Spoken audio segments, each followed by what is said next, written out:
Welcome to today's question and answer video. It is July, so this is the question and answer video for all the questions I got in June. So thank you for your questions. I've actually got 3 questions, but they are longer answers, so I'm just going to answer those 3 and see how long it takes. And the husband is on holiday and he's making a Nerf gun target with the boys upstairs, so periodically you may hear them shooting each other on the target. So the first question I'm going to answer is about supplementation. So the question was, should I be taking supplementation to support my training? And I think it really does depend on how much training you're doing, the type of training you're doing, how much progress and gains you want to see with your training, and how much money you're willing to pay. I personally do take supplements to support my training. Like you all know, because I keep saying in every video, at the moment my main training goal isn't to improve my horse-based riding performance. At the moment I'm training for bodybuilding, and so I do take a little more supplementation than I have done previously because I want to support muscle growth whilst I'm also trying to lose body fat. That said, all the supplements I am taking will support your training. So in an ideal world, if you can justify the expense, and to be honest, a lot of the supplements I'm taking aren't that expensive. Some of them are. I'll talk you through them. Yes, you should be. Yes, supplementation is going to help you, but it is just that. It is a supplement to your diet. And people do say to me, well, if I have a really healthy diet, then I shouldn't need to supplement. Well, yes, but how can you guarantee that you've got all these nutrients in your body? How can you ensure that that's actually coming from your diet? So some things that I take, I'll take you through it this way, and then you can see how you think. So one of the things I take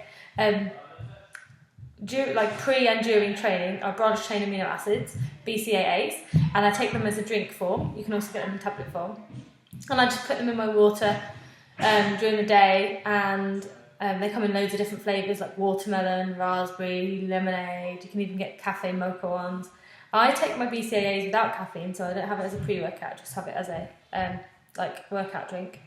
And basically it's just essential amino acids. I've got my notes here in case I forget. Leucine, isoleucine and valine. And essentially, long and short of it, without going into any massive detail, it helps prevent fatigue and helps repair and growth of the muscle. So it actually gives you more available energy whilst you're doing your actual training program. So BCAAs they're relatively inexpensive for what they actually can do for you. So if you can afford BCAAs, you could take them for your riding and competing as well as your actual training. And it's also like a nice. It's nice flavour, it's nice and sweet, so if you are trying to lose a bit of weight, it's sometimes if I'm having a real sweet craving, I'll put some BCAAs in a drink and drink that, and that usually takes it away. And I have been known to put them in isolate molds and freeze them and have them as a isolate. Magnesium, I take magnesium, usually I just take it post-training, and I take it with calcium post-training, so I don't really take it on days that I'm not doing any weightlifting. So I don't take it on days I'm doing cardio, I just take it on days that I've lifted weights. Magnesium basically helps with enzyme reactions, and it helps with mobilization of fat synthesis and protein synthesis. It helps with muscle contraction, so you'll also know contraction and relaxation. So a lot of people take magnesium to help them sleep and to help them to relax. And it helps with the metabolization of ATP, so it can help with energy breakdown. So magnesium is really supportive of your training. Lots of people are magnesium deficient. So I take magnesium. And calcium increased bone density can also help with efficacy of muscle contraction. So obviously if you're training and you're riding, then magnesium and calcium are going to be very beneficial to you, because surely efficacy of muscle contraction and bone density are going to be good things for riders.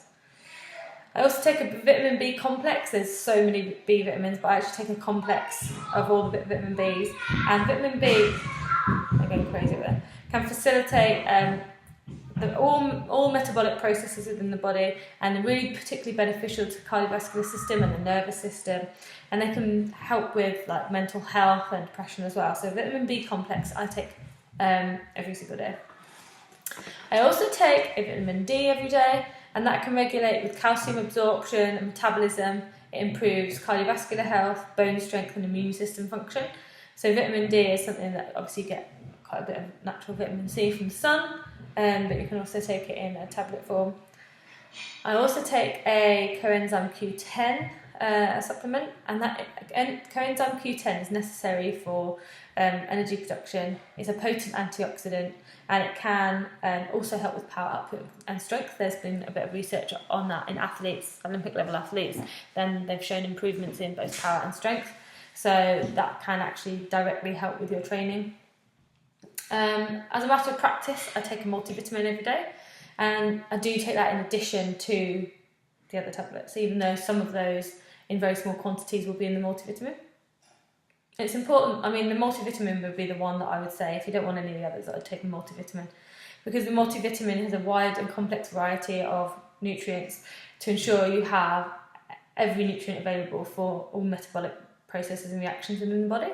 So I would get a multivitamin, and I would spend that little bit more money on a multivitamin that actually has good amounts. And I can always do a blog post on multivitamins if you would like me to. Comment below and I will do so. I also take a separate vitamin C, and I take 2 in the morning and 1 after training to support immune system function. It also helps with cell protection and growth, and helps with general wound repair, and that's why you see a lot of people taking vitamin C when they don't feel very well, when they're ill.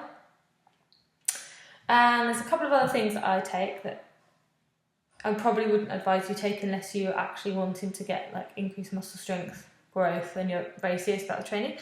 And that is creatine, and I take creatine. Creatine is basically just 3 amino acids: glycine, arginine and methionine. And the long and short of creatine is that it will help you train for longer and harder, and it helps you have more, in the short term, more energy. So creatine is something that you'll see quite a few athletes on. Some people cycle it, some people have it year round. Again, I can do blog posts on these things. And I also take glutamine. I actually have a glutamine creatine complex that I take together. And glutamine is the most common amino acid within the muscles. I think it comprises of about 60% of the muscle mass. And it plays a role in protein metabolism, in fat metabolism, but it also supports muscle growth and maintenance of muscle growth because it's an anti-catabolist. So it stops muscle breakdown. So it can actually, post-training, can really help with muscle recovery. So that sounds like a lot. Actually, it's in a handful of supplements. The ones that come at a bit of cost, so the magnesium, calcium, vitamin B, coenzyme Q10, vitamin D and vitamin C, they don't cost very much. Like, I can't give you a figure because I got mine in dollars, but we were talking a few, $3 to $5 for a pot that lasts like 2 to 3 months. The creatine, I think, set me back about £35-40, and that will last a couple of months. BCAAs, I probably spend about £20 a month on those. So it's really the creatine, the BCAAs that are the main sort of costs. And then the other thing I obviously take is protein powder, but I see that more of a macronutrient than a supplement because I count my protein as like a food intake.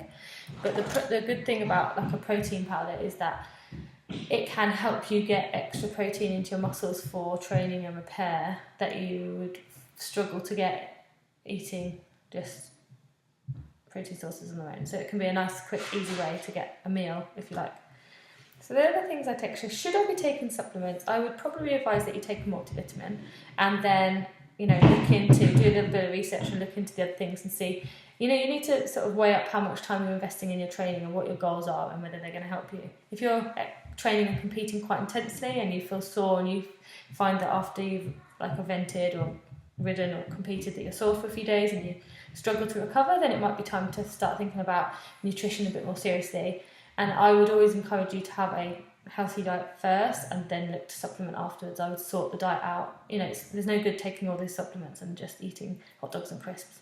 So healthy diet first and foremost, and then see the supplement to sort of support the nutrition in the periphery to meet your goal, your training and your riding goals, because riding is, recruiting a significant amount of muscle mass, and if you're sore, then it's recruiting it enough to catabolize it, so you want to make sure that you're anabolizing it back up with the supplements.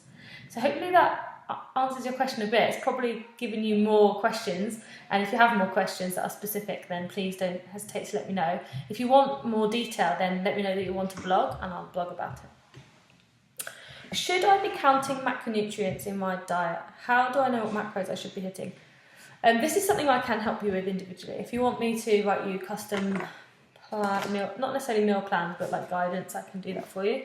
It's basically like part science, part guessing game, because it just totally depends on how your body reacts to different macronutrients. So just going back a couple of steps, macronutrients is basically just protein, carbohydrate, and fat breakdown.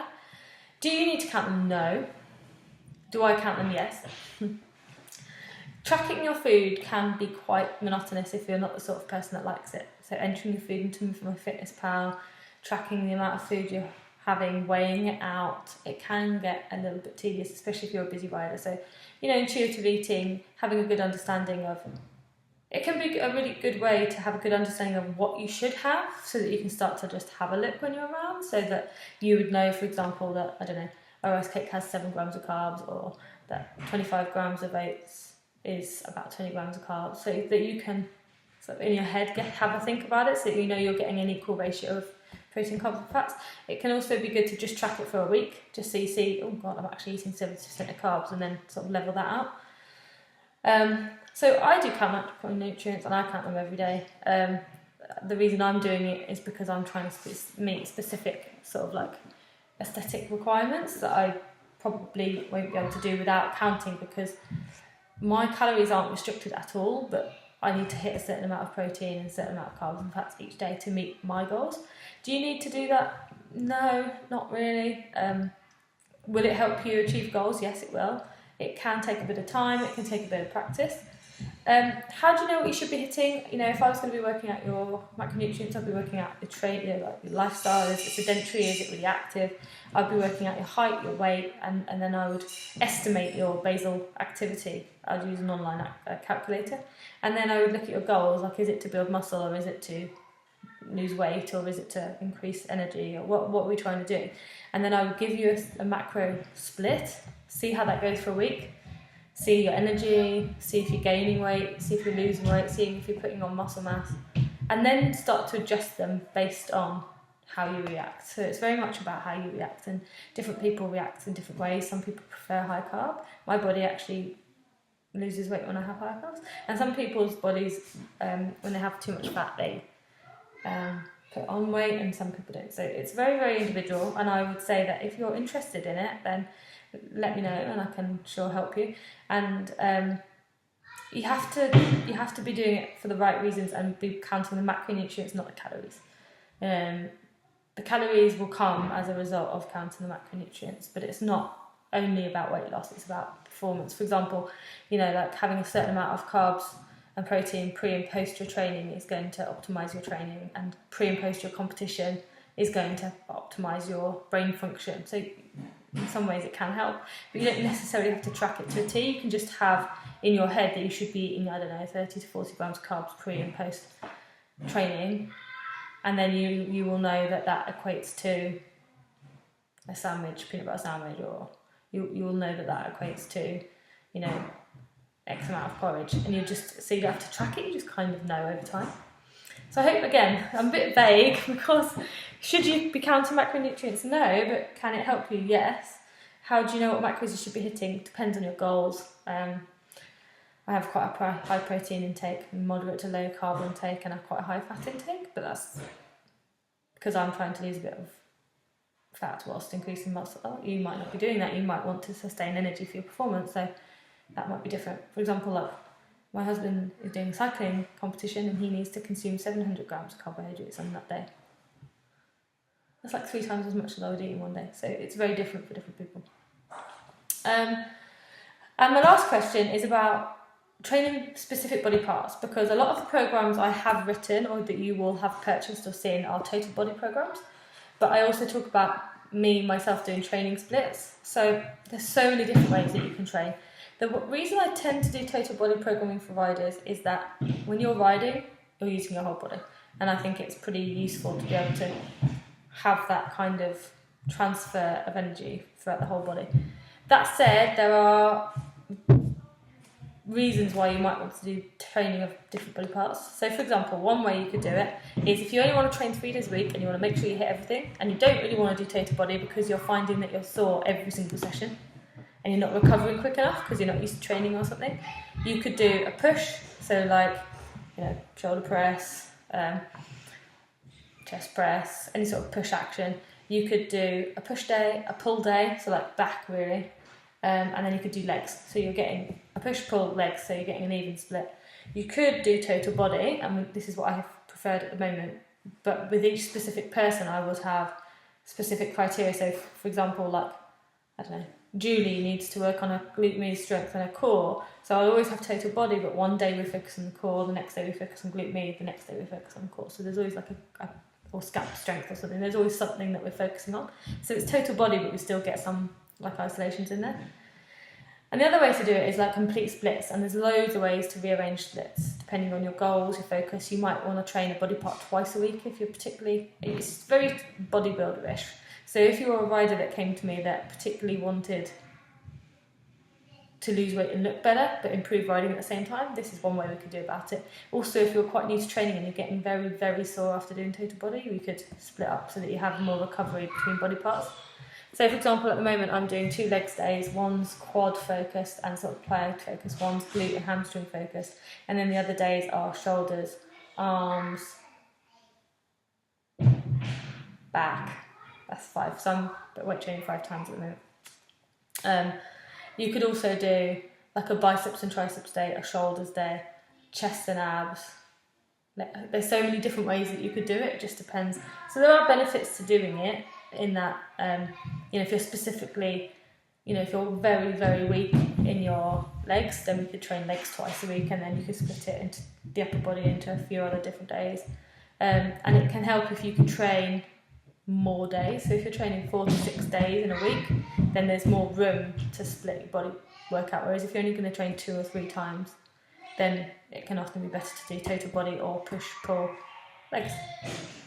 But yeah, it would be just very dependent on your goals. Most of my programming for riders is total body, and there's always a different focus. So the main focus might be legs, push, pull, but in the whole program, at some point we work on all those things. But I might just put the main focus exercise at the beginning.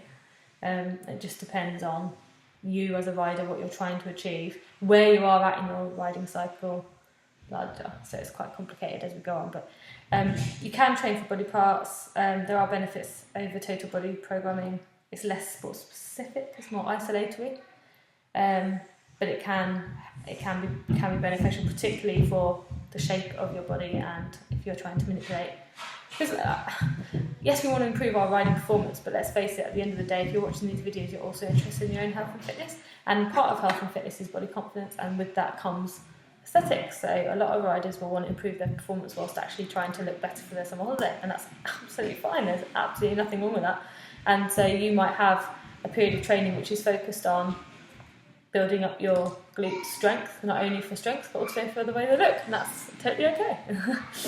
So I hope that answered your questions. Please keep them coming in. If you have any questions, as always, don't hesitate to email me at info@eventingfit.com, or message me, tag me on Facebook, or in the Event Fitness group. Hopefully my next video won't be so loud because they won't be charging around upstairs. And yeah, looking forward to getting much more interactive with you soon. As some of you know, I'm getting to the PhD handling crunch, so last week I handed in my first draft, which means hopefully I will have the whole thing submitted in the next couple of months, and then hopefully we'll be done with it, and then I can completely focus on everything. But if there's any content that you specifically want to see as members, any training videos, anything you want to see, let me know, and I'm going to, you'll see more regular content coming as we go. So thank you for listening. Any questions, let me know, and I'll speak to you soon. Have a good July.